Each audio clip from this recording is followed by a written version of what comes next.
যে কলিফল first on time eight প্ৰাণৰ শিল্পী জুবিন গাৰ্গৰ লগত কোনে প্ৰবঞ্চনা প্ৰতাৰণা কৰিলে কোনে হত্যা কৰিলে সকলো তথ্য ইতিমধ্যে পোহৰলৈ আহিছে এছআইটিৰ ভয়ংকৰ প্ৰতিবেদন পাই সকলো আচৰিত হৈছে শ্যামকানু মহন্ত সিদ্ধাৰ্থ শৰ্মা অমৃতপ্ৰভা মহন্ত শেখৰ জ্যোতি আৰু সন্দীপনৰ শাস্তি কি হ'ব শ্যামকানু সিদ্ধাৰ্থ অমৃতপ্ৰভা আৰু শেখৰৰ হ'ব পাৰে যাৱজ্জীৱন কাৰাদণ্ড মৃত্যুদণ্ড পৰ্যন্ত হ'ব পাৰে আনফালে জুবিন গাৰ্গৰ ভাতৃ সন্দীপনৰ কি হ'ব সঞ্জীৱনৰো হ'ব পাৰে যাৱজ্জীৱন পৰ্যন্ত কাৰাদণ্ড এই মুহূৰ্তত দেখাৰ চেষ্টা কৰিছো যে কলিফল ফাৰ্ষ্ট অন টাইম এইট সাৰ্চিতক লৈ আহি গ'ল ডাঙৰ খবৰ অৱশেষত অসমবাসীয়ে বিচাৰি থকা সকলো প্ৰশ্নৰ উত্তৰ লাভ কৰিছে অসমবাসীয়ে জুবিন গাৰ্গৰ ঘটনাক লৈ সকলো তথ্য বা সকলো ৰহস্য ইতিমধ্যে ফাদিল হৈছে চাৰি অভিযুক্তৰ বিৰুদ্ধে বিএনএছৰ 103 ধাৰাত অভিযোগনামা দাখিল কৰা হৈছে সিদ্ধাৰ্থ শৰ্মা শ্যামকানু মহন্ত অমৃতপ্ৰভা মহন্ত শেখৰৰ হ'ব পাৰে কঠোৰৰ পৰা কঠোৰ শাস্তি কি শাস্তি হোৱাটো বিচাৰে এই সকল লোকৰ আপুনিও জনাব পাৰিব কমেণ্ট কৰি শ্যামকানু মহন্ত সিদ্ধাৰ্থ অমৃতপ্ৰভা শেখৰৰ বিৰুদ্ধে বিএনএছৰ 103 ধাৰাত অভিযোগনামা দাখিল কৰা হৈছে হত্যাকাণ্ডৰ অভিযোগত চাৰ্জশ্বিট দাখিল কৰা হৈছে চাৰি এই অভিযুক্তৰ বিৰুদ্ধে জুবিন গাৰ্গক হত্যা কৰাৰ গুৰুতৰ অভিযোগ উত্থাপন কৰা হৈছে আৰু এই ধাৰাত দোষী সাব্যস্ত হ'লে দণ্ডিত হ'ব পাৰে যাৱজ্জীৱন কাৰাদণ্ড বা মৃত্যুদণ্ড পৰ্যন্ত হ'ব পাৰে জুবিন গাৰ্গৰ লগত সংঘটিত কৰিলে অতি ভয়ংকৰ ঘটনা সন্দীপন গাৰ্গ ভাতৃ সন্দীপন গাৰ্গৰ বিৰুদ্ধে বিএনএছৰ 105 ধাৰাত অভিযোগনামা দাখিল কৰা হৈছে এই ধাৰাত দোষী সাব্যস্ত হ'লে সন্দীপনৰ হ'ব পাৰে যাৱজ্জীৱন কাৰাদণ্ড সন্দীপন গাৰ্গ হৈছে জুবিন গাৰ্গৰ ভাতৃ আৰু দুই দেহৰক্ষী পৰেশ বৈশ্য আৰু নন্দেশ্বৰ বৰাৰ বিৰুদ্ধে বিএনএছৰ 316 ধাৰাত অভিযোগনামা দাখিল কৰা হৈছে জুবিন গাৰ্গৰ লগত প্ৰবঞ্চনা প্ৰতাৰণা কৰিছিল আৰু এই ধাৰাত দোষী সাব্যস্ত হ'লেও যাৱজ্জীৱন কাৰাদণ্ড হ'ব এই দুই দেহৰক্ষীৰ বিশ্বাস ভংগ কৰাৰ অভিযোগ প্ৰয়োগ বিএনএছৰ এই চিবিটিত জুবিন গাৰ্গৰ লগত অতি ভয়ংকৰ ঘটনা সংঘটিত কৰিলে আৰু যাক জুবিন গাৰ্গে বিশ্বাস কৰিছিল চাৰ্জশ্বিট দাখিল কৰাৰ পিছতে বিস্ফোৰক মন্তব্য কৰিছে জ্যেষ্ঠ অধিবক্তা বিজন মহাজনে যাক জুবিন গাৰ্গে ভাল পাইছিল বিশ্বাস কৰিছিল জুবিন গাৰ্গৰ আত্মীয় আছিল সেই সকল লোকে জুবিন গাৰ্গক হত্যা কৰিলে চাওক এয়া হৈছে সন্দীপন গাৰ্গ আছিল জুবিন গাৰ্গৰ ভাতৃ জুবিন গাৰ্গৰ ভাতৃয়ে জুবিন গাৰ্গক হত্যাৰ ষড়যন্ত্ৰৰ লগত জড়িত থকাৰ ইতিমধ্যে অভিযোগ উত্থাপন কৰা হৈছে আৰু যাৱজ্জীৱন পৰ্যন্ত কাৰাদণ্ড হ'ব পাৰে সন্দীপন গাৰ্গৰ সন্দীপন আছিল জুবিন গাৰ্গৰ ভাতৃ বুলি পৰিচয় দিছিল বহু সময়ত সন্দীপন গাৰ্গে আনফালে শ্যামকানু মহন্তই সকলো সময়তে জুবিন গাৰ্গক আচলতে ব্যৱহাৰ কৰিছিল বুলি এতিয়া গুৰুতৰ অভিযোগ উত্থাপন কৰা হৈছে যে টকাৰ বাবে এতিয়া একাংশই জুবিন গাৰ্গক ব্যৱহাৰ কৰিছিল হত্যাকাণ্ডত যেহেতু নাম সাঙুৰ খাইছে চাৰি অভিযুক্ত যাক জুবিন গাৰ্গে ভাল পাইছিল যাক জুবিন গাৰ্গে মৰম কৰিছিল যাৰ লগত জুবিন গাৰ্গে সময় পাৰ কৰিছিল যাক বিশ্বাস কৰিছিল সেই কেইগৰাকী ব্যক্তিয়ে জুবিন গাৰ্গক হত্যা কৰাৰ গুৰুতৰ অভিযোগ উত্থাপন কৰা হৈছে চাৰি অভিযুক্তৰ বিৰুদ্ধে বিএনএছৰ 103 ধাৰাত অভিযোগনামা দাখিল কৰা হৈছে শ্যামকানু মহন্ত সিদ্ধাৰ্থ শৰ্মা অমৃতপ্ৰভা মহন্ত আৰু শেখৰৰ বিৰুদ্ধে বিএনএছৰ 103 ধাৰাত অভিযোগনামা দাখিল কৰা হৈছে আৰু হত্যাকাণ্ডৰ অভিযোগত চাৰ্জশ্বিট দাখিল কৰা হৈছে এই চাৰি অভিযুক্তৰ বিৰুদ্ধে আৰু এই ধাৰাত দোষী সাব্যস্ত হ'লে দণ্ডিত হ'ব পাৰে যাৱজ্জীৱন কাৰাদণ্ড আৰু মৃত্যুদণ্ড পৰ্যন্ত হ'ব পাৰে শ্যামকানু মহন্ত সিদ্ধাৰ্থ শৰ্মা অমৃতপ্ৰভা আৰু শেখৰ মৃত্যুদণ্ড পৰ্যন্ত হ'ব পাৰে আৰু যাৱজ্জীৱন কাৰাদণ্ড হ'ব পাৰে হয়তো যাৱজ্জীৱন কাৰাদণ্ড অথবা মৃত্যুদণ্ড পৰ্যন্ত হ'ব পাৰে শ্যামকানু সিদ্ধাৰ্থ অমৃতপ্ৰভা আৰু শেখৰৰ আনফালে সন্দীপন গাৰ্গ জুবিন গাৰ্গৰ ভাতৃ বুলি পৰিচয় দিয়া সন্দীপন গাৰ্গৰ বিৰুদ্ধে বিএনএছৰ 105 ধাৰাত অভিযোগনামা দাখিল কৰা হৈছে আৰু জুবিন গাৰ্গৰ ভাতৃ সন্দীপন গাৰ্গ এই ধাৰাত দোষী সাব্যস্ত হ'লে যাৱজ্জীৱন পৰ্যন্ত কাৰাদণ্ড হ'ব সন্দীপন গাৰ্গৰ আৰু দুই দেহৰক্ষী যাক জুবিন গাৰ্গে প্ৰতি সময়তে সহায় কৰিছিল মৰম কৰিছিল এয়া চাওক পৰেশ বৈশ্য আৰু নন্দেশ্বৰ বৈশ্য আছিল জুবিন গাৰ্গৰ দেহৰক্ষী আৰু পৰেশ বৈশ্য আৰু নন্দেশ্বৰ বৈশ্যৰ বিৰুদ্ধে বিএনএছৰ 316 ধাৰাত অভিযোগনামা দাখিল কৰা হৈছে আৰু এই দুখত দোষী সাব্যস্ত হ'লে যাৱজ্জীৱন কাৰাদণ্ড হ'ব পাৰে পৰেশ বৈশ্য আৰু নন্দেশ্বৰ বৰাৰ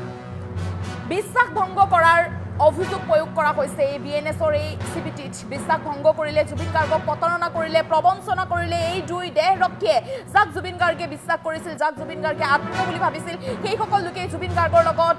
এনে ঘটনা সংঘটিত কৰিলে বা জুবিন গাৰ্গক হত্যা কৰাৰ পৰিকল্পনা ৰচনা কৰিলে যাক জুবিন গাৰ্গে ভাল পাইছিল প্ৰতি সময়তে লগত আছিল মৰম কৰিছিল সেই সকল লোকে জুবিন গাৰ্গৰ লগত এনে ভয়াৱহ ঘটনা সংঘটিত কৰিলে বা জুবিন গাৰ্গক হত্যা কৰাৰ দৰে ঘটনা কৰিলে চাওক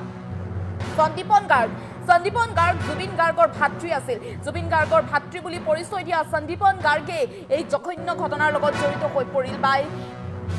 জুবিন গাৰ্গক হত্যা কৰাৰ দৰে ইমান এটা ডাঙৰ ঘটনা সংঘটিত কৰিব পাৰিলে বা জড়িত হৈ পৰিল মন্তব্য আছে এই মুহূৰ্তত মন্তব্য আগবঢ়াইছো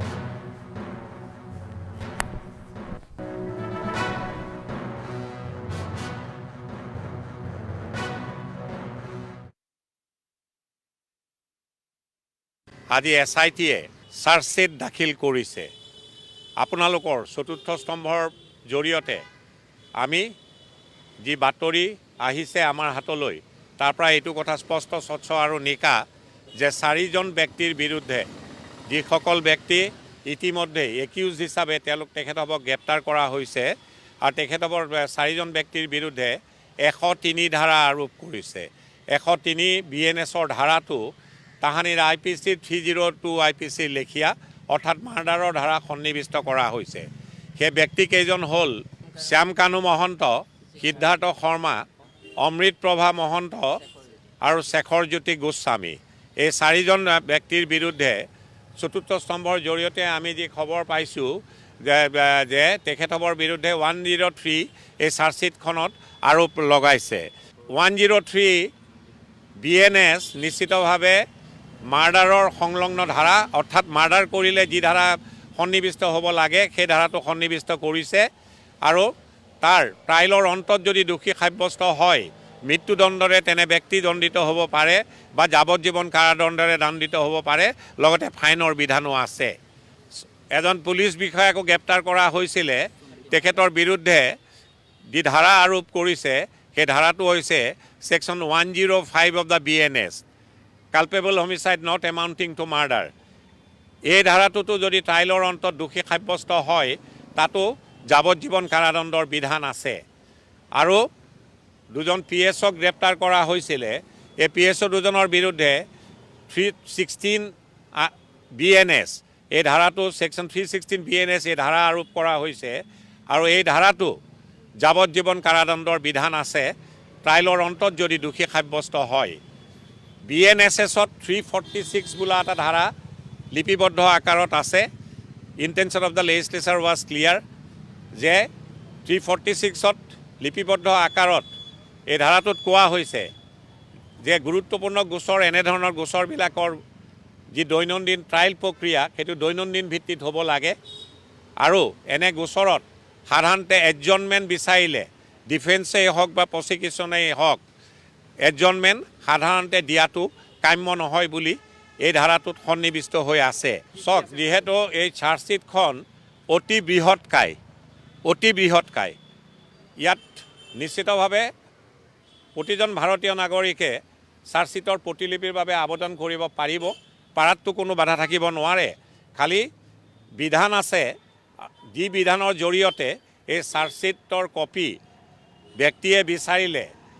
তেওঁক দিব পৰা যায় নে নাযায় তাৰ প্ৰতিলিপি এই বিধানত লিপিবদ্ধ আকাৰত আছে Guwahati High Court Criminal Rules and order তাত লিপিবদ্ধ আকাৰত আছে যে এজন ব্যক্তি তেওঁ যদি এই গোচৰটোৰ লগত কোনো সম্পৰ্কই নাই তেনেহ'লে তেওঁক কপি দিয়াৰ পৰা যি জুডিচিয়েল অফিচাৰৰ এখতিয়াৰৰ ভিতৰত এই কপি দিয়াৰ দায়িত্বটো আছে বা তেওঁ তাৰ তত্ত্বাৱধান কৰে সাধাৰণতে এনে ব্যক্তিক কপি দিয়াৰ পৰা বাৰণ কৰা হয় কিন্তু এনে ব্যক্তিও কপি পাব পাৰে যদিহে তেওঁ গুড কজ বুলি Guwahati High Court Criminal Rules and অৰ্ডাৰ্ছত লিপিবদ্ধ আকাৰত আছে এজন ষ্ট্ৰেঞ্জাৰে যদি কপি বিচাৰে যদি তেওঁ গুড কজ দিব পাৰে তেওঁক with judicial application of mind এই কৰ্তৃত্বশীল বিষয়া জুডিচিয়েল অফিচাৰজনে যাৰ তত্ত্বাৱধানত কপি দিয়া নিদিয়াৰ বিষয়বস্তুটো তেওঁৰ ওপৰত নিৰ্ভৰশীল হয় যিজন ব্যক্তিৰ ওপৰত তেখেতে কপি দিবলৈ বাধ্য হ'ব যদিহে গুড কজ তেনে ব্যক্তিয়ে ষ্ট্ৰেঞ্জাৰ টু দ্য প্ৰচিকিউশ্যন এই বিশেষ গোচৰটোৰ লগত যদি কোনো মানে যোগসূত্ৰ নাই তেনে ব্যক্তিয়ে বিচাৰিলেও যদি গুড কজ দিব পাৰে পোৱাৰ সম্ভাৱনা আছে ইমানেই ধন্যবাদ আজি SIT-য়ে চাৰ্জশ্বিট দাখিল কৰিছে আপোনালোকৰ চতুৰ্থ স্তম্ভৰ জৰিয়তে আমি যি বাতৰি আহিছে আমাৰ হাতলৈ তাৰ পৰা এইটো কথা স্পষ্ট স্বচ্ছ আৰু নিকা যে 4জন ব্যক্তিৰ বিৰুদ্ধে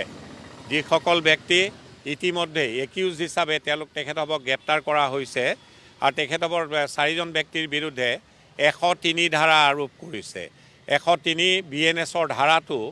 তাহানিৰ IPC 302 IPC লেখীয়া অৰ্থাৎ মাৰ্ডাৰৰ ধাৰা সন্নিৱিষ্ট কৰা হৈছে। সেই ব্যক্তিকেইজন হ'ল শ্যামকানু মহন্ত, সিদ্ধাৰ্থ শৰ্মা, অমৃত প্ৰভা মহন্ত আৰু শেখৰজ্যোতি গোস্বামী। এই 4জন ব্যক্তিৰ বিৰুদ্ধে চতুৰ্থ স্তম্ভৰ জৰিয়তে আমি যি খবৰ পাইছোঁ যে তেখেতৰ বিৰুদ্ধে 103 এই চাৰ্জশ্বিটখনত আৰোপ লগাইছে। 103 BNS নিশ্চিতভাৱে মাৰ্ডাৰৰ সংলগ্ন ধাৰা, অৰ্থাৎ মাৰ্ডাৰ কৰিলে যি ধাৰা সন্নিৱিষ্ট হ'ব লাগে সেই ধাৰাটো সন্নিৱিষ্ট কৰিছে আৰু তাৰ ট্ৰাইলৰ অন্তত যদি দোষী সাব্যস্ত হয় মৃত্যুদণ্ডৰে তেনে ব্যক্তি দণ্ডিত হ'ব পাৰে বা যাৱজ্জীৱন কাৰাদণ্ডৰে দণ্ডিত হ'ব পাৰে, লগতে ফাইনৰ বিধানো আছে। এজন পুলিচ বিষয়াকো গ্ৰেপ্তাৰ কৰা হৈছিলে। তেখেতৰ বিৰুদ্ধে যি ধাৰা আৰোপ কৰিছে সেই ধাৰাটো হৈছে Section 105 of the BNS, culpable homicide not amounting